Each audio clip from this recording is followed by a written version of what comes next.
Michael is amazing. He's a character. See this microphone? It's recording everything I say. He likes to entertain. To see his face light up when he's listening to music and just kind of like shaking his thing, and it's like he doesn't feel the blisters or the pain. You know that he's not thinking about the fact that he has EB. On and on, there we go!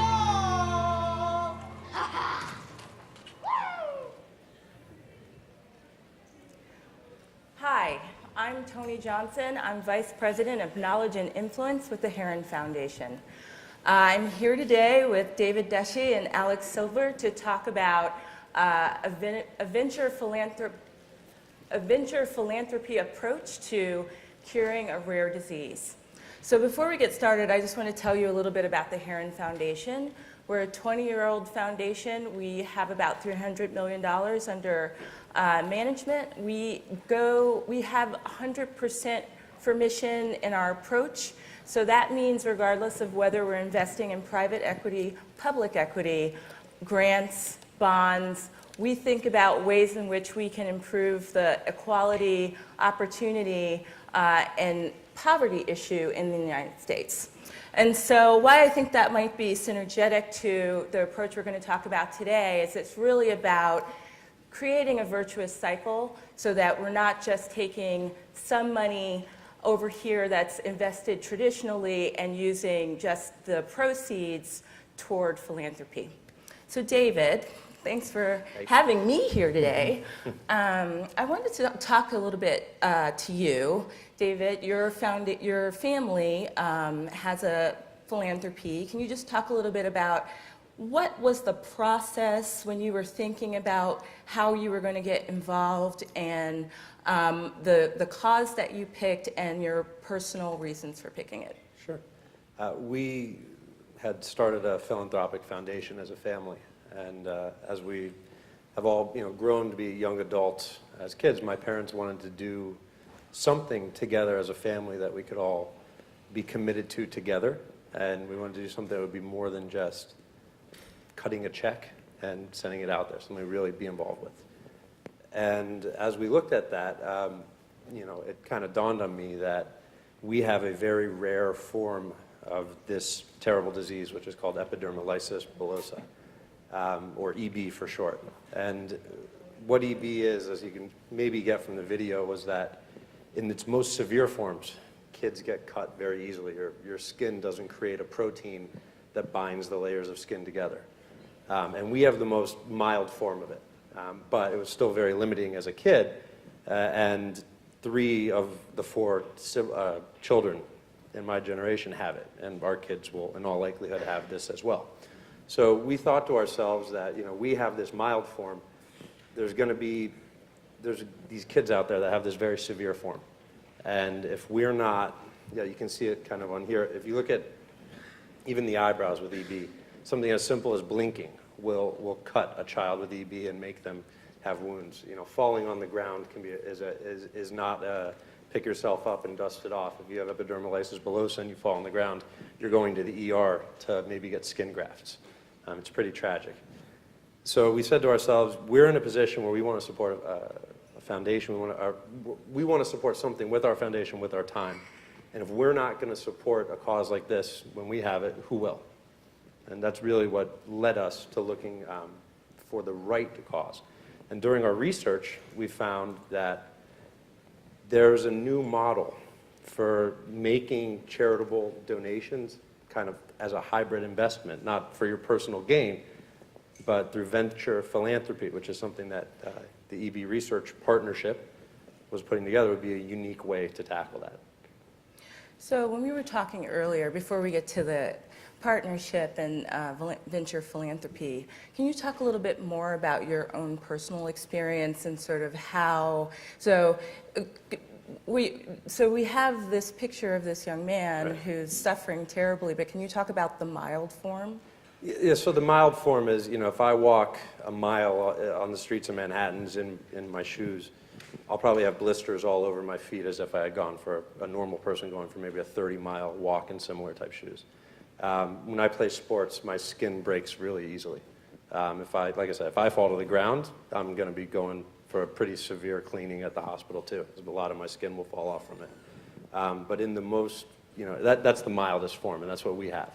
But in this most severe form, it is like being burned. I mean, it's because think about having a cut and washing a wound and putting a Band-Aid on it. But the act of removing that Band-Aid is going to create a new cut when you pull that off, because the skin's going to come off with the adhesives. It's kind of like being burned, a third-degree burn, every day of your life in either a new place or the old place, as your body just never heals. And eventually, you can get an aggressive form of skin cancer. Fingers and toes might start, I'd say, welding together. As you keep injuring it and cutting it, it kind of disappears that way. So it's really a tragic and terrible disease to be afflicted with. So you had the opportunity to invest money in research and found EB Research Partners, and you said that you were very interested in this model of venture philanthropy. So can you talk just a little bit more about why that was more attractive than some of the other models out there? We like venture philanthropy because venture philanthropy is an investment in a cure. You're inherently, it's similar to an impact investing, but the charity has a vested interest in the intellectual property that comes out of any grants and research done through the money. And it's a unique way to do it, with the idea being that you can create returns from these investments in your giving. That's not just giving it and saying goodbye, but it's hoping to see something back that can also create a revenue stream for future treatments, future research, patient care, and the like. So I'm going to switch over to Alex. You have your own personal reasons for being the founder of EB Partnership, in addition to running your P2 Capital business. Can you talk a little bit about this very just deep personal connection with this issue, and how you used your business acumen to create EB Partnership and sort of what you see going forward? Sure. I have an 8-year-old son who was born with a severe form of EB, as David described, very similar to the young man in this video named Mikey Fulmer. And EB, like David had suggested, is a very difficult condition on a daily basis. Those who have been fortunate enough to have a severe form and live into their early 30s have described it as feeling like their body was always on fire. Or another way we suggest thinking about it is that feeling you get when you walk around in a new pair of shoes and you have raw blisters all over your feet. Now imagine that all over your body, internally and externally, because it affects your throat, your GI tract, your eyeballs, everything you can do. So this is my oldest child named Jackson. When he was born, we set out to try to figure out a way to treat and cure this condition. And it led us down a path of understanding or trying to size both the opportunity as well as to think about how to treat and cure it. And what we learned from that is that there were a lot of initiatives out there. EB is a rare condition. To give you some context and some numbers, because I'm a numbers guy, there are 7,000 rare conditions that affect 10% of the population. So that's 32 million Americans. That's a large cohort, but it's 32 million Americans across 7,000 rare diseases, so it's very hard when you have smaller groups as part of a large one to advance any individual cause in a certain way. My background is in principal investing. P2 Capital Partners is a principal investment firm. And when we looked at the way of attacking this problem, we started with a premise. And that premise is your most valuable asset is your time. And with someone with EB, in the case of my son or Mikey Fulmer or many of the other children with EB, their life expectancy can be 30 years or less, depending upon your form of EB. So therefore, the value of your time is even greater than you or me or anybody else who has a more life expectancy. So if we want to start and shorten that time, how do we do that? And that led us to thinking about philanthropy through a different model. And the model was simply that the nonprofit is a tax status, it's not a business model. The business that we are in are reinvesting all of our profits into curing and treating EB, and we have a tax advantage revenue model. And the way we do that is we employ this venture philanthropy model. And very simply, if you were to break it down into its 3 basic aspects. Number 1, it means that in anything that we fund, university-based or with for-profit partners, we, the foundation, share in the commercialization of any product that comes out of this. And this model is applicable to rare conditions, because you need the resources, to anything that has IP that can be protected or a product that can be sold. So if you think about it, if we are fortunate to have donors and supporters like David and his family, how do we maximize every single resource that we get? And what the venture philanthropy model does says that if we help de-risk an early stage medical venture, and that is commercially successful, we, the nonprofit, participate in that success. And we'll actually be announcing in the next 2 weeks with a public company where we did this with about $500,000 worth of funding last year. And in return for agreeing to move that IP to a commercial setting, it will generate an incremental $1 to $2 million in revenue for the nonprofit that didn't exist before this. So anybody who gave that dollar was matched 4 to 1 on top of the initial dollar. The second thing that you realize about approaching this like a business in the appropriate sense in the venture philanthropy model is it aligns the incentives up front. If you look at why anything breaks down, ultimately, it has to do how do you make sure that each person or each group is focused and going in the right direction. And then last, I'll tie it back to it's time. And to give you a tangible example, when we think about it, we worked with a researcher recently who, instead of spending half of his time fundraising, his 7-year model to commercialization came down to 3. If you take that back to the context of a 30-year lifespan, that's 10% of someone's life we could give back to him or her. So we took all of those aspects and combined it and said this is a way that makes sense for what we're doing. And when we look at it, you can see on this slide, it typically says if you look at the life cycle of any investment, it starts with the blue side. You have an early stage investor, you create a product, and they participate in the process. We're simply saying the same thing should exist in the nonprofit world. Great. So briefly, if you could tell us a little bit about what scientific applications are coming out of the research. Like, what is the research actually leading to in terms of treating the disease? Very briefly, the answer is technology has caught up to the theories, and the cost of doing things has come down such that there is both a visible treatment and cure within the horizon. The question is how quickly. And some of the things that we're working on, which have to do with novel forms of gene therapy, can be proven in EB because you know it's exactly what's wrong. And then within EB, they are platform technologies that can be applicable to the vast majority of the other 7,000 incurable rare diseases.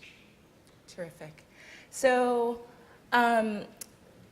David, so you guys have been doing this for a while. If you had to sort of explain what you've been learning, you said we didn't just want to write a check. Mm-hmm. What does that mean in terms of involvement, and what are the takeaways for the audience?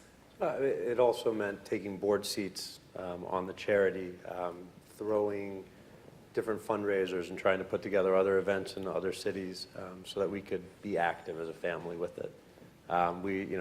We have 4 siblings. We'll each rotate every year onto the board of the EB Research Partnership, and just not feeling good once, but being able to feel good often for all the times that you get to be involved with it. It's not just attending one ball or one fundraiser like you get with a lot of the charities that you're maybe more familiar with in your communities. So that's what being active is being part of. So you guys have taken the greater challenge of trying to solve a big problem as opposed to just helping families treat the disease. The bandages and then the health care is very, very expensive.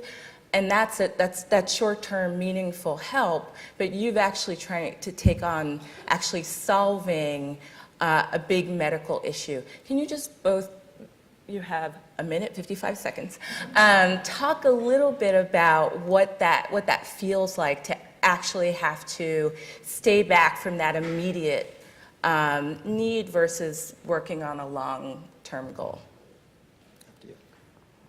For us, the idea was we want to fund a way to find a cure. We thought that helping and supporting people with the treatments, and it's very expensive. The treatments for this can run over hundreds of thousands of dollars per year. But we wanted to help find a cure, and we thought that with our contributions that we could fill in that hole in the research funding to make it happen.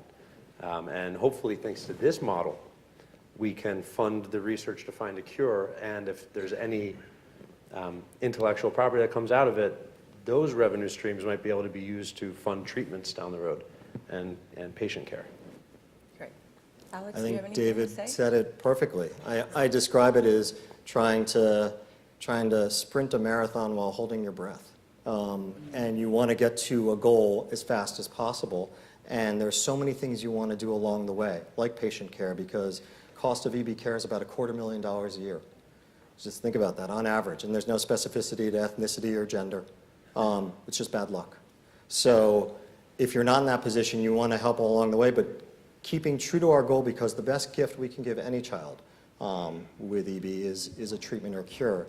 And I'd say the one last thing I would share is what we have really learned from this experience is partnership is key.